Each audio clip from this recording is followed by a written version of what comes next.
estou com as minhas duas colaboradoras que vai fazer parte desse projeto lindo. Muito obrigada pelo contato, pelo convite, por tudo. E a gente vai falar rapidamente, como a gente sabe que o tempo é curto.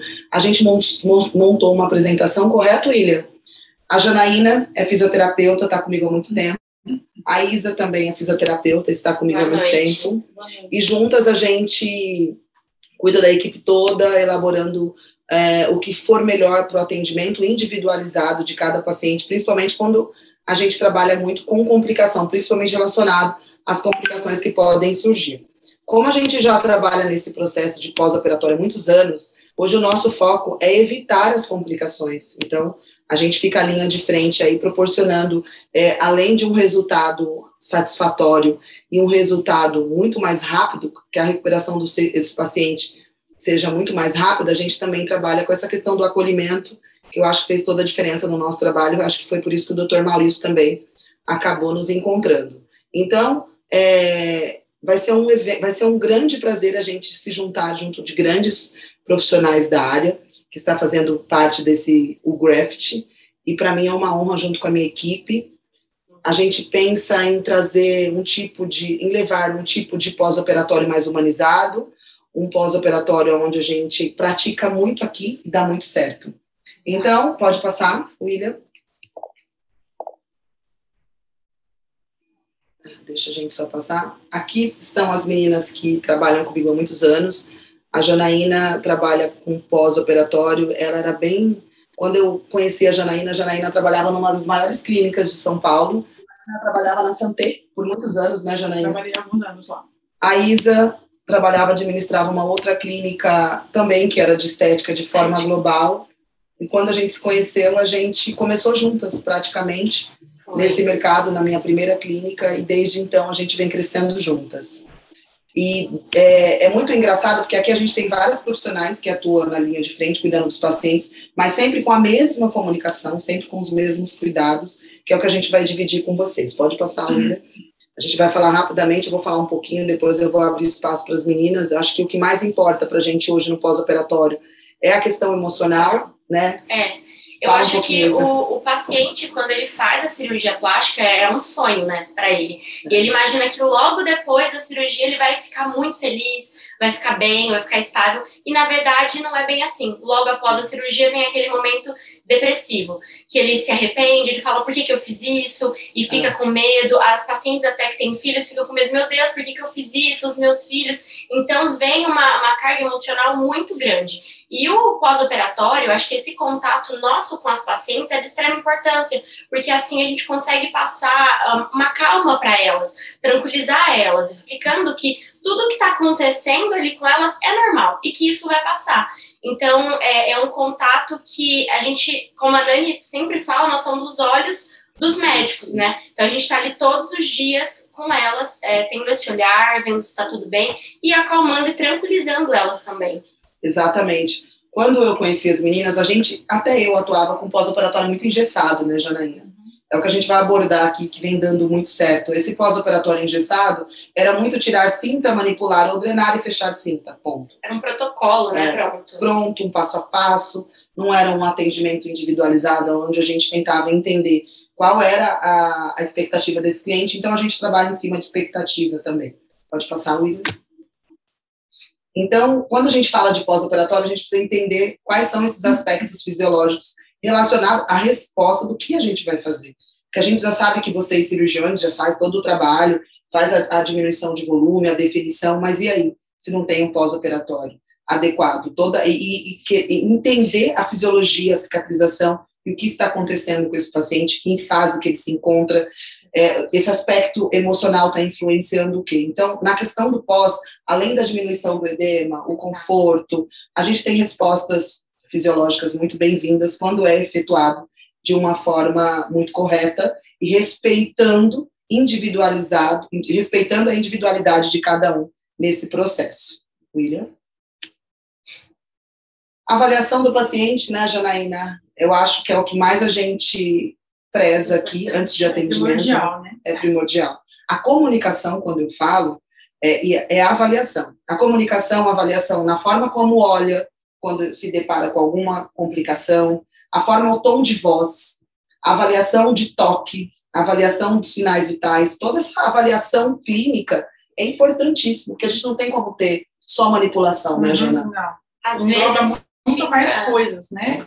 Às vezes a gente fica muito preso naquela, chegou, tirou a cinta, deitou, vou fazer uma coisa muito mecânica e engessada. E a gente não pode esquecer da importância de perguntar para o paciente como é que ele está. Porque às vezes para ele é muito mais importante se você der atenção onde está a queixa dele do que onde você acha que é o problema. Então é importante ele chegar, você perguntar, tá dormindo bem? Tá indo no banheiro? Bem, se hidratando bem. Questão respiratória também, a gente percebe que é muito importante hoje em dia. Algumas pacientes sentem muita falta de ar e às vezes é mesmo por conta da cinta, por conta de uma postura. Ou a própria respiração, que a pessoa não sabe respirar, fica com medo. Com medo de se movimentar demais por conta dos pontos. A ansiedade também. A ansiedade da resposta imediatista, porque hoje a gente vive num país e num mundo imediatista devido às redes sociais. Então, quando a gente fala da avaliação, a gente também tem que estar preparada para saber avaliar e entender cada paciente. Nível de dor, tudo. Então, a gente tem a equipe hoje multidisciplinar, na nossa experiência clínica, o que evoluiu, o que mudou os nossos atendimentos foi a avaliação clínica criteriosa. Avaliação clínica do estado físico da paciente, do home care, se for o caso, o estado da residência que se encontra também. A gente já pegou muita bactéria, a gente encontrou pacientes com muita bactéria devido a excessos de animais dormindo junto, a paciente não ter uma higienização correta. Então, tudo isso tem que ser prescrito e passado para o cirurgião. William, presta atenção. Então, o processo de cicatrização é um processo subdividido em fases, eu acho que isso a gente já sabe, todo mundo aqui que é da área já sabe como funciona, mas o que a gente tem na literatura, a Janaína estava lendo esses dias, que é muito engessado também essa questão de dias, né? A gente não se prende a isso, né, Jana? Não. Cada autor tem um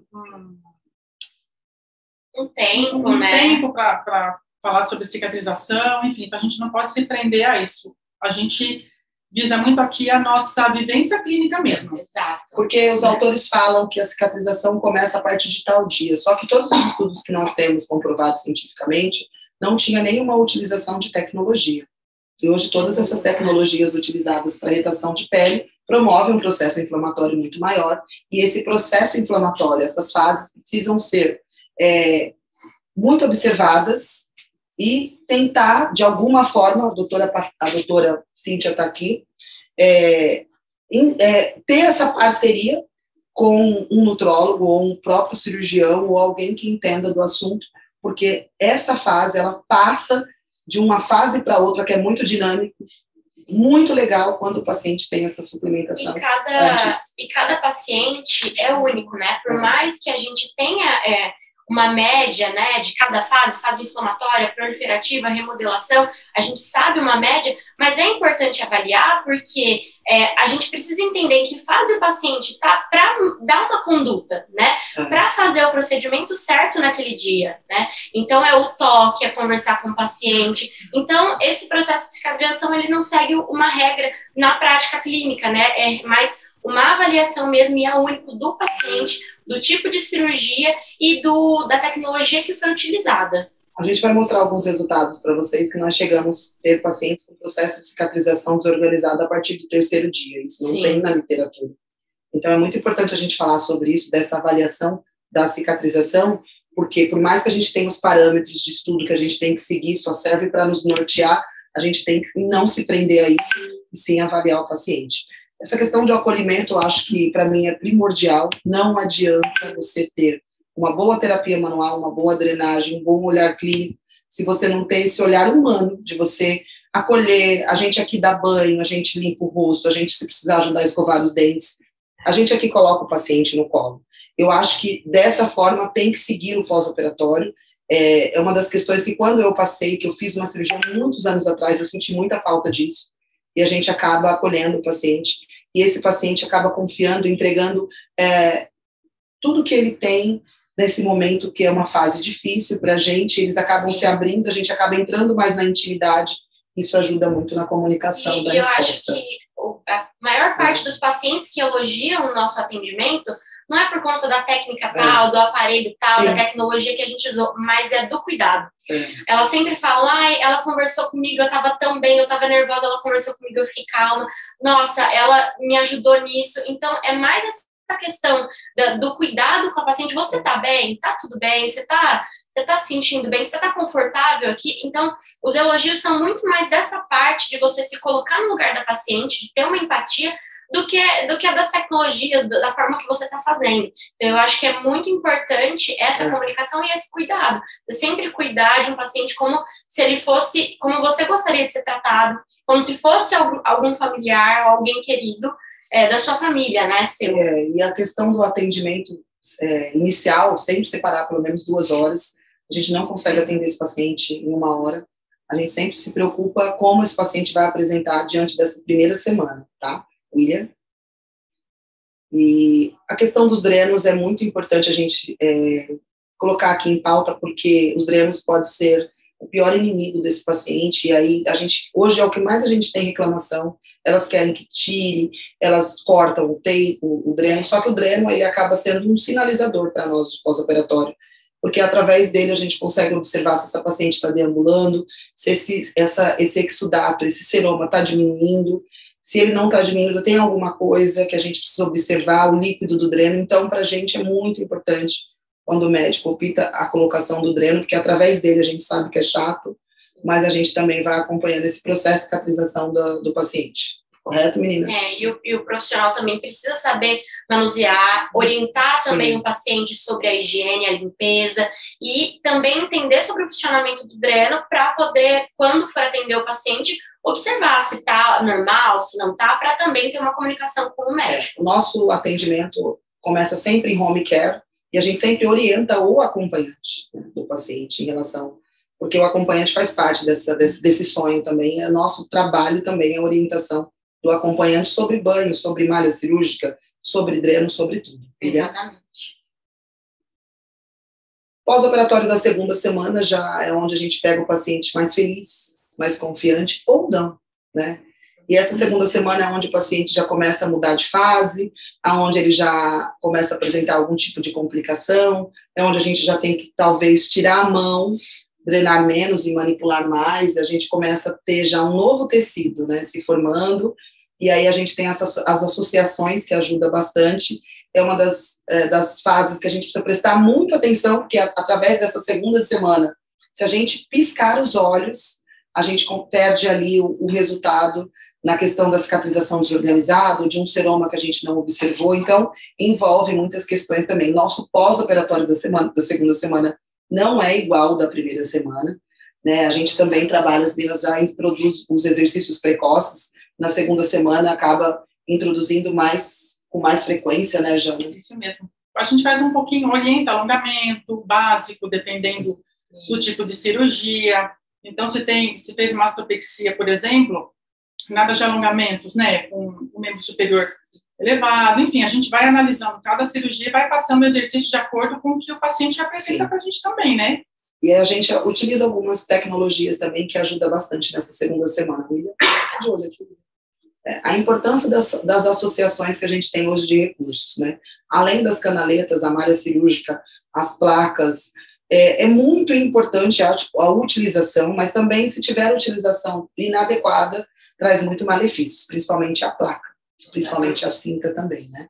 Às vezes canaletas mal posicionadas também, isso interfere no resultado. Então, é muito importante a gente também saber instruir aquele paciente e saber avaliar se algo de diferente no corpo do paciente está sendo gerado pelas placas, pela cinta que não dá adequada, pelas canaletas, porque o paciente usando isso de forma adequada, o profissional não corrigindo a forma de usar, ou até orientando a troca de uma outra placa, isso vai atrapalhar no resultado da cirurgia.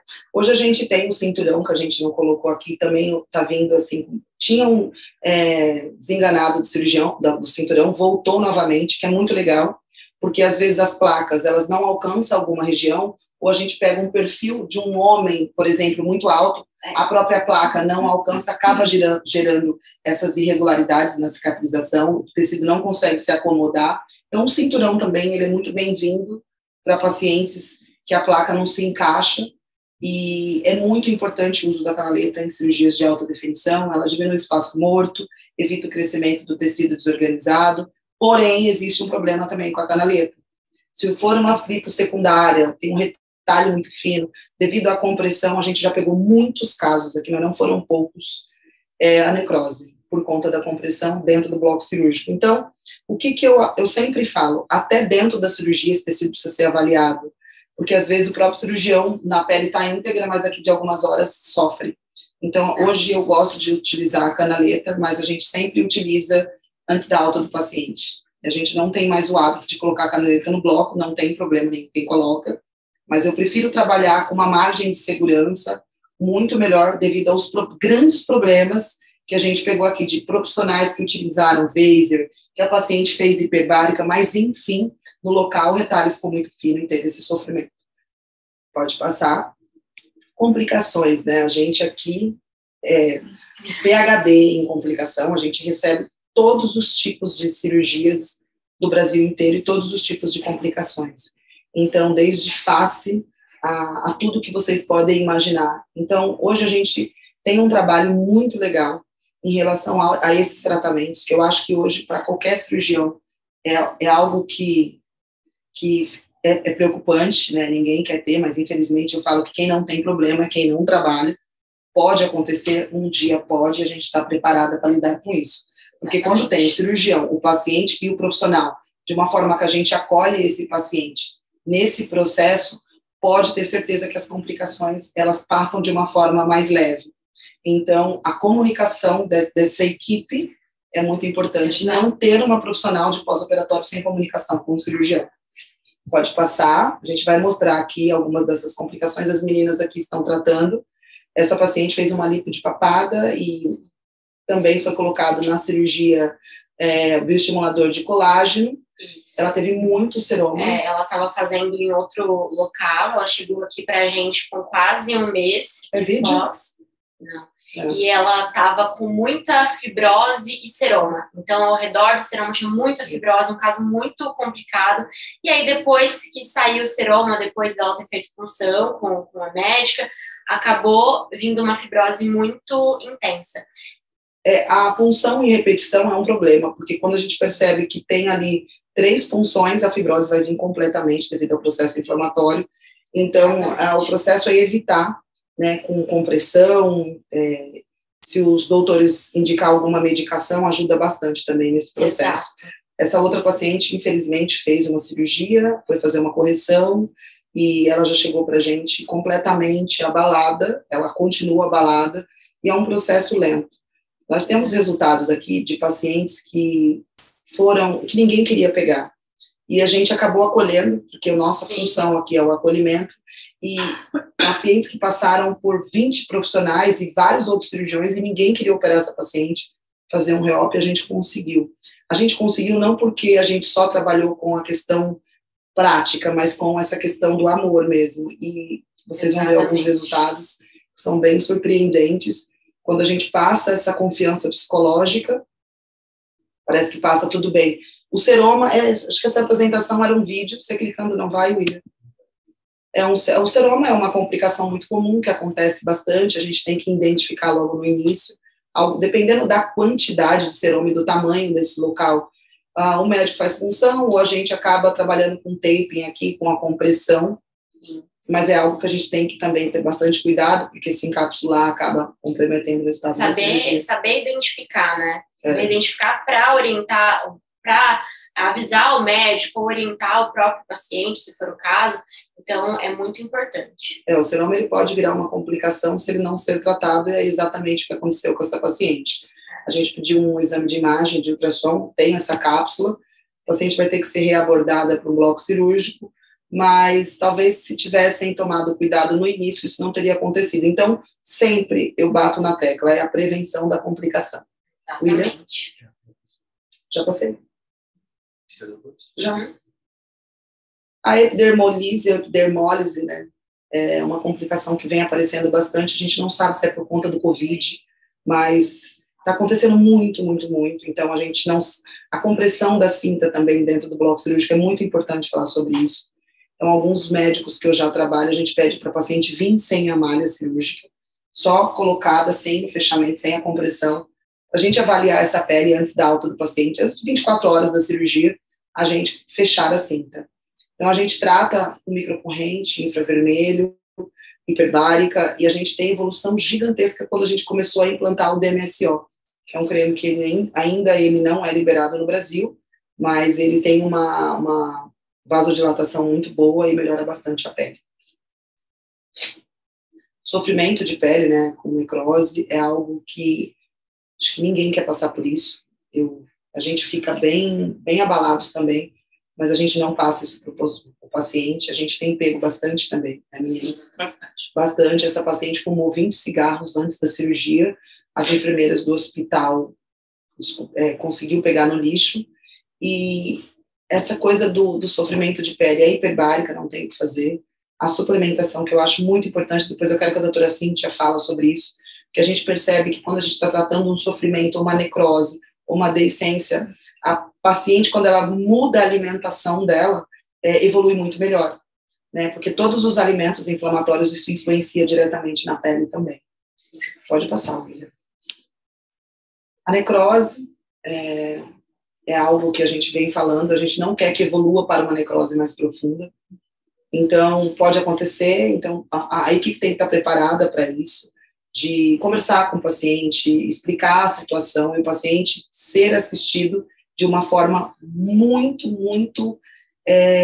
com profissionais adequados. Porque se você pega um paciente com uma complicação e a profissional ela não sabe como agir em relação ao problema, porque o paciente fica questionando, grava, acabou o relacionamento do cirurgião com o paciente, né? Fica fragilizado e isso compromete no resultado também.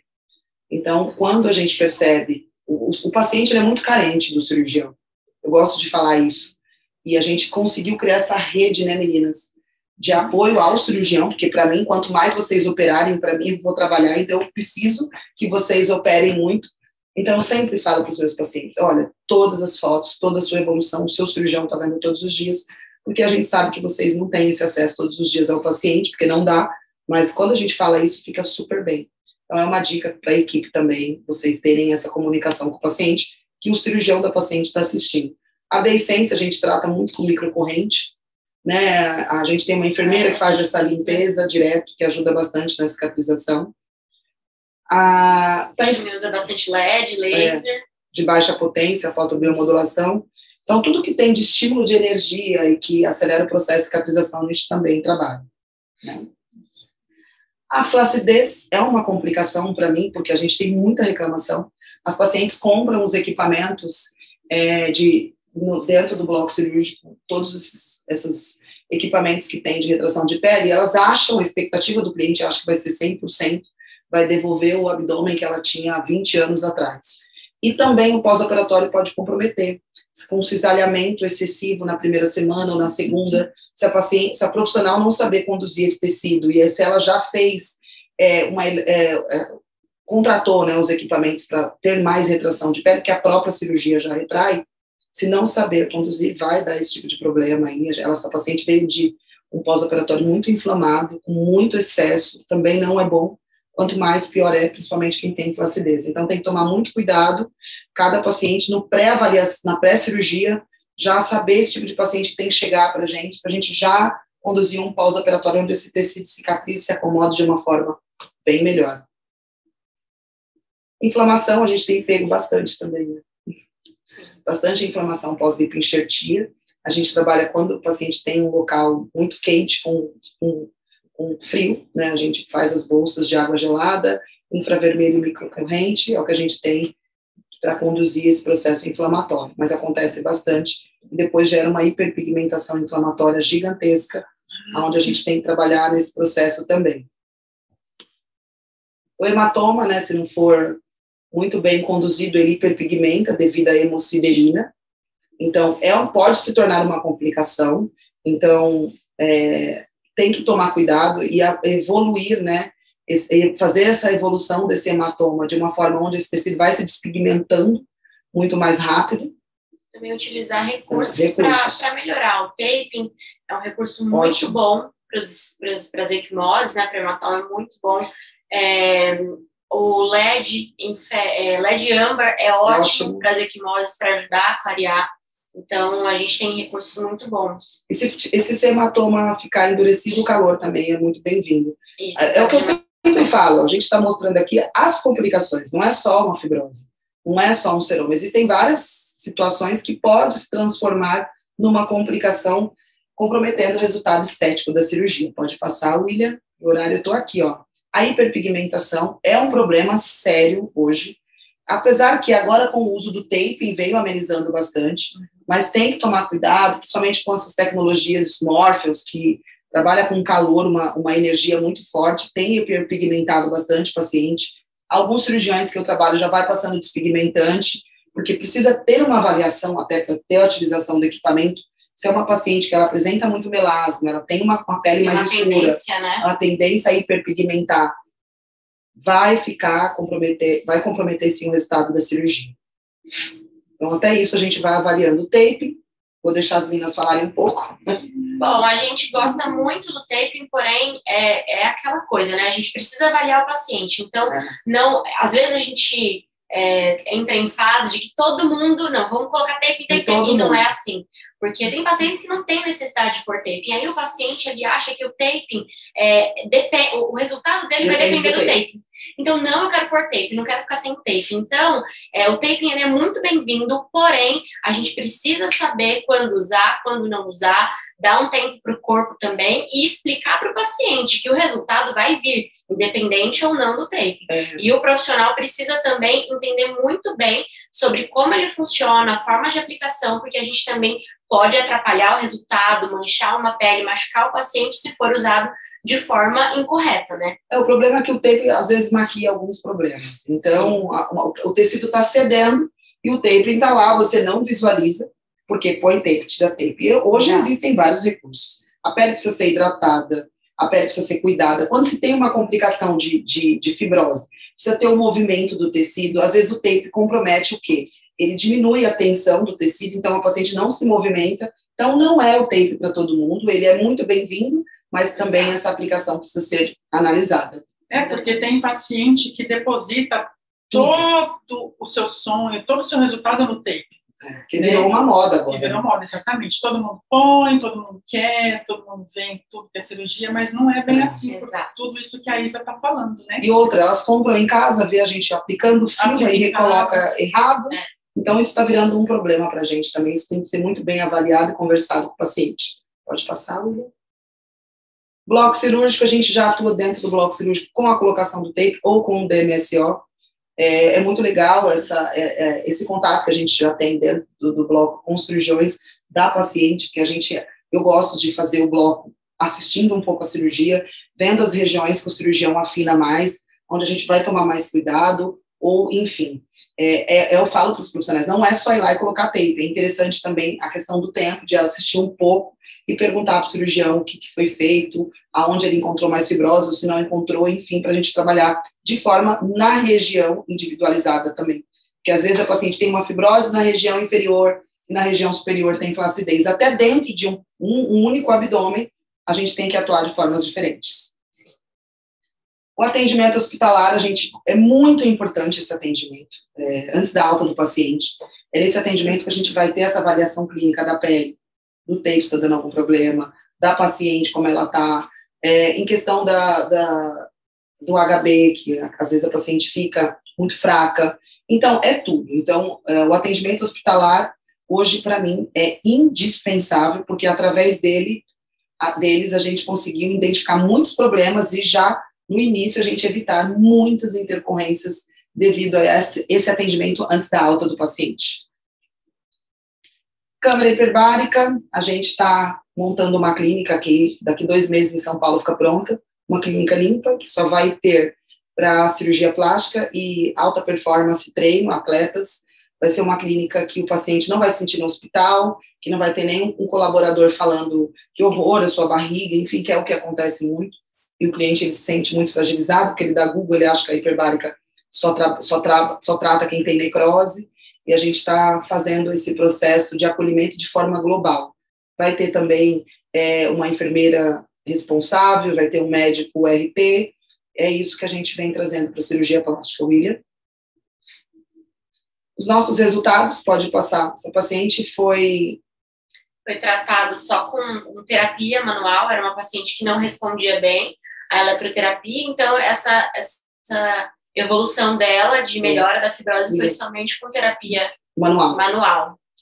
Essa paciente ela também veio de um pós-operatório com excessos de drenagem, a gente só trabalhou, a gente está em tratamento ainda, só terapia manual, mas a gente quer falar para vocês aqui a associação também de alguns recursos, que às vezes a terapia manual não é tão eficiente. Exato. A gente percebe que é muito avaliar, né, o paciente. Pode ir passando. Alguns pacientes respondem muito bem a só o manual e outros a gente precisa entrar com algum recurso de eletroterapia. Como essa paciente tinha flacidez, estria e fibrose, a gente entrou mais com os recursos de eletroterapia. O tecido ainda não ficou bom, ela está em tratamento. Na realidade, ela abandonou o tratamento, porque ela falou que ficou ótimo, depois não queria pagar mais, mas a gente sabe que com o tempo dá uma melhorada, então foi bem individualizado. Não é só terapia manual também. Essa paciente ela chegou desse jeito no 3º dia. Ela abandonou o tratamento ali também, então a gente teve que trabalhar bastante com terapia manual. Chegou uma hora que a terapia manual não respondia mais, aí a gente associou rádio, ultrassom, mas nunca na mesma sessão e nunca os dois juntos, o manual junto com o equipamento, porque ele estimula demais, e dessa forma individualizada a gente vai trabalhando. Quando a gente percebe que não está evoluindo para um lado, a gente vai e faz outro. Essa foi a Janaína que cuidou dessa paciente. Essa paciente, ela passou por muitas pessoas, ninguém queria tratar, assim, a barriga dela tá linda já nessa foto de antes, ela teve uma necrose, ela teve um problema seríssimo, e a gente acolheu, foi através do acolhimento, e ela ir semanalmente, bater papo, falar da vida, do marido, ter paciência, e depois de uns 6 meses, né? Foi quase um ano. Foi quase um ano? Quase um ano de tratamento, a gente fez um pouquinho de tudo, né? Então, a gente usou terapia manual principalmente, chegamos a usar um pouquinho de ozônio, mas ela não respondeu bem, e aí a gente foi quando ela mesclando, né? Aí a gente dava tempo de 10, depois uma vez na semana, depois dava tempo de 20, e nunca foi um tratamento assim. Na primeira já estava muito bom, porque ela chegou mesmo recém-operada, depois de uma abdominoplastia e com a pele toda. Ela passou por 6 cirurgias, né? Em menos de 2 anos. 6 cirurgias em menos de 2 anos. Pode passar. Essa paciente, ela fez uma arte, ela teve um seroma, ela era do Nordeste, ela furou sozinha o seroma, tomou um medicamento, botou uma bolsa de água quente em cima e gerou essa fibrose, depois ela veio para tratar em São Paulo. Foi associado os 2 recursos também. Não, essa a gente só usou terapia manual e tape. Só. Ela respondia muito bem a tape. Sim, mas ela teve ainda uma irregularidade desse seroma que se encapsulou, sim, infelizmente, mas ficou muito bem. Essa paciente evoluiu muito bem, aí ela foi fazer ozonioterapia, regrediu tudo novamente, voltou igual ao tecido anterior. Então, ela não teve resultado com o ozônio e nem com equipamentos, era só terapia manual uma vez por mês, né, Jana? A gente começou com uma vez na semana, depois nós passamos a cada 10 dias, 15 dias, 20 dias e depois uma vez por mês. Aí ela foi numa outra profissional, colocaram ozônio e regrediu tudo. Então não é igual para todo mundo, a gente sempre faz testes. Uhum. Essa paciente também ficou um ano. Foi um ano e ela respondia bem à radiofrequência. Então, a gente dava intervalos grandes entre as sessões, né? Sim. E o resultado dela foi com radiofrequência. Um pouco depois da rádio fazia manipulação manual, mas a resposta dela grande ela não tinha resultado com terapia manual. Pode passar, William? Essa paciente foi um seroma encapsulado, onde a gente trabalhou com um protocolo de ultracavitação e ultrassom. Então, deu muito certo, porque ela não queria operar novamente, não ficou 100%, mas foi só eletroterapia também, esse processo aí. Hiperpigmentação, né, relacionada à fibrose, só terapia manual, ficou muito bem, a gente tampou a tatuagem dela ali, que ela não queria, pode passar. Essa paciente ainda está em tratamento, acho que foram 2 ou 3 sessões de terapia manual, já começou a soltar, então não tem por que usar equipamentos, está dando certo com a terapia manual, tá? Dessa forma que a gente utiliza. Porque muitas profissionais são contra o uso de eletroterapia. Muitas. Né? Muitas pessoas. É bom falar isso, né, Jana? Gente, eu estou estourado o tempo, me avisa. É o seguinte, a gente não usa eletroterapia nas fases inflamatórias. Então, é isso que precisa o profissional entender. Existem momentos do pós-operatório que não responde só o manual. E a gente tem, sim, recursos que a Anvisa liberou, que são super utilizados e que tem muita resposta. Essa paciente foi utilizado os 2 recursos, ultrassom, eletroterapia e terapia manual. E o resultado foi fantástico. Eu acho que o importante da eletroterapia é que a pessoa, se o profissional não sabe usar, é melhor não usar. Porque a questão da eletroterapia, ela não é o vilão, né? Não foi ela que gerou a fibrose. O problema é o momento, a fase de cicatrização, a fase de pós-operatório que está sendo usado e a forma que está programando também o aparelho. E a resposta, né? Do que você está fazendo só manualmente, está tendo resposta. Cada corpo é diferente, então a gente não tem que trabalhar também só com a terapia manual, tá? Pode passar. Essa paciente também, essa de outra, anterior, essa paciente também foram associados os 2 recursos, ela está super feliz. É claro que quando tem uma complicação, às vezes a gente não alcança 100% de resultado, mas a gente também nunca vende resultado. Pode passar, Lu. Essa paciente, ela deu muito problema, assim, porque ela fez uma cirurgia para viajar, mas graças a Deus a gente conseguiu trabalhar meses, quase 1 ano, e a gente conseguiu esse resultado e ficou bastante feliz. Teve as 2 associações também, terapia manual e eletroterapia. Essa paciente, ela auto se massageava em casa, mentia bastante, e ela chegava bem, de repente ela chegava pior, aí teve que ter muito diálogo, a postura também inadequada, e foram utilizados os 2 recursos também, terapia e eletroterapia. Essa paciente também foram utilizados os 2 recursos, porque só o manual ainda está em tratamento, ela tem um cordão, ela não está aqui em São Paulo, ela está em tratamento com uma aluna nossa, mas está dando tudo certo, já melhorou bastante. Essa paciente foi incrível também, o resultado foi manual. Foi manual e eletroterapia. Eletroterapia também, incrível. Foi muito bom. Ela estava vindo de um pós muito inflamado e com associações de eletroterapia, mas de forma inadequada. Então, a equipe está aqui, a gente quer agradecer imensamente esse espaço, espero que vocês tenham gostado, é um pouquinho do nosso trabalho que a gente vem fazendo dia a dia para os nossos pacientes.